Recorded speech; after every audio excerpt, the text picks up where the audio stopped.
Hello friend, welcome back to my channel go tutorial in math. তো আজ তোমরা কিন্তু একটা দারুণ লজিক শিখবে। তো একটা না, পরপর দুটো এ আর বি দুটো লজিক তুমি শিখবে। এই দুটো লজিকের ম্যাথ তুমি শিখে গেলে তুমিও প্রকাশ করতে পারবে তোমার বন্ধু বান্ধবদের কাছে। ঠিক আছে, যে কীভাবে হলো তোরা সলভ কর। তো চলো তার আগে তুমি শিখে নাও নিজে, দেখো কীভাবে করতে হয়। তো দেখো, প্রথম লজিকটা কি, 43 আর 45 যদি তোমার গুণ করতে বলে এই উত্তরটা তো তোমার অবশ্যই আসবেই না, তাহলে এই উত্তরটা এলো কীভাবে। ঠিক আছে, তারপরে 38 আর 23-এ 611 এটাও তো আসে না, তাহলে সেরকম সিস্টেম হলে 23 আর 14 গুণ করলে তোমার কত উত্তর আসবে। এখানে অপশান দেওয়া আছে 27, 28, 29, কোনটা হবে। তুমি কিন্তু সাধারণ হিসাবে গুণটি করলে তুমি পারবে না, কিন্তু কীভাবে লজিকটি হলো জাস্ট ওয়েট করো এবং তুমি শিখে যাও এবং তোমার বন্ধুদের কাছে এই পাজলটি তুমি শেয়ার করো। তারপরে দেখো 18:8 এবং 22 কত, এটা তোমার সাধারণ নিয়মে ইস্টুতে এখানে এই হিসেবে করলে হবে না। চলো আমরা স্টার্ট করছি ভিডিওটি, কোনো ওয়েট না করে তোমরা অবশ্যই ভিডিওটি দেখো। তাহলে দেখো 43 আর 45 যদি তুমি গুণ করতে যাও, তাহলে ফার্স্ট তোমার 3 আর 5, 3 5 15 আছে, অর্থাৎ 5 আসবে, অর্থাৎ এখানে 8 এসছে, তাহলে এর উত্তরটা আমার সাধারণ নিয়মে হবে না। তো কি করতে হবে তার জন্য, এটা লজিক দেখতে হবে কীভাবে আমার সলভ করা হয়েছে।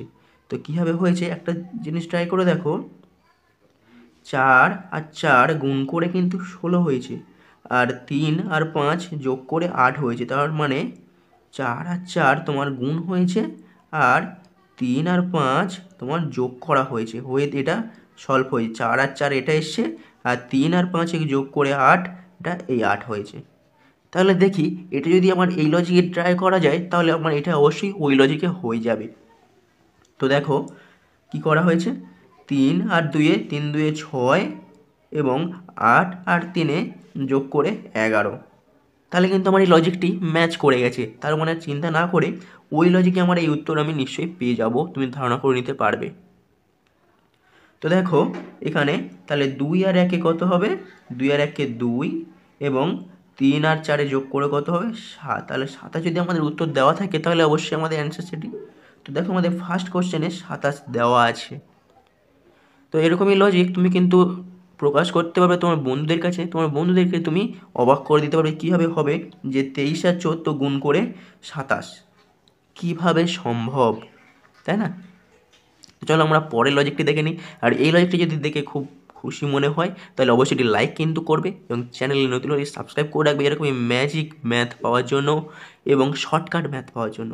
চলো আমরা 2 নম্বর লজিকটা দেখে নিই। 2 নম্বর লজিকে কী আছে দেখো, আমরা 18 থেকে যদি 10 বিয়োগ দিই, তাহলে আমার 8 এখানে এসে যাচ্ছে, তাই তো। তাহলে আমার 22 থেকে যদি আমি 10 বিয়োগ দিই, তাহলে 22 থেকে যদি আমি 10 বিয়োগ দিই, তাহলে আমার কত আসছে 12 আসছে, কিন্তু 12 আমার এখানে অপশানে নেই, এটা আমাদের 11। ঠিক আছে, এটা ধরো 11 আছে, তখন তুমি কি করবে। তাহলে আমার বুঝতে হবে এই লজিকে হচ্ছে না। তার মানে কি লজিক, 18 থেকে যে 10 বিয়োগ করে 8 হয়েছে, তাহলে 22 থেকে 10 বিয়োগ করে 12 হবে, কিন্তু এখানে আমার 12 নেই, এটা 11। ঠিক আছে, তাহলে তুমি লজিকটা কিভাবে সলভ করবে। তো তখন তোমার লজিক সলভ করার সমস্যার সমাধান হবে এইভাবে, যে দেখো 18টাকে তুমি 2 দিয়ে ভাগ করো। ঠিক আছে, 18টাকে 2 দিয়ে ভাগ করে তাহলে 9 2 18, এবং 9 থেকে যদি তুমি 1 বিয়োগ দিয়ে দাও, তোমার কিন্তু 8 এসে যাচ্ছে, তাই তো। তাহলে এটা যদি তোমার ওইভাবে হয়ে যায়, তাহলে তুমি এইভাবে তুমি অ্যান্সারটা সলভ করতে পারো। এবার দেখা যাক 22 থেকে 2 ভাগ করলে কত হয়, তাহলে 11 আসছে, এবং 11 থেকে 1 বিয়োগ দিলে 10 আসছে। তাহলে 10 যদি আমাদের অ্যান্সার থাকে, তাহলে আমাদের এই পদ্ধতিটা রাইট পদ্ধতি। তাহলে ফার্স্ট পদ্ধতিতে আমাদের উত্তরটা হলো না, এই পদ্ধতিতে আমাদের উত্তরটা কনফার্ম হয়ে গেল। তো পরপর এই দুটো পাজল তোমাদের কেমন লাগলো অবশ্যই কমেন্টে জানাবে, এবং চ্যানেলে নতুন হলে অবশ্যই সাবস্ক্রাইব করে রাখবে, এবং নিত্য নতুন নতুন এরকম পাজল ম্যাথ অর্থাৎ ধাঁধা ম্যাথ তুমি পাওয়ার জন্য অবশ্যই ওয়েট করে থাকবে। এবং থ্যাঙ্কস ফর ওয়াচিং, এতক্ষণ ওয়েট করার জন্য। চলো।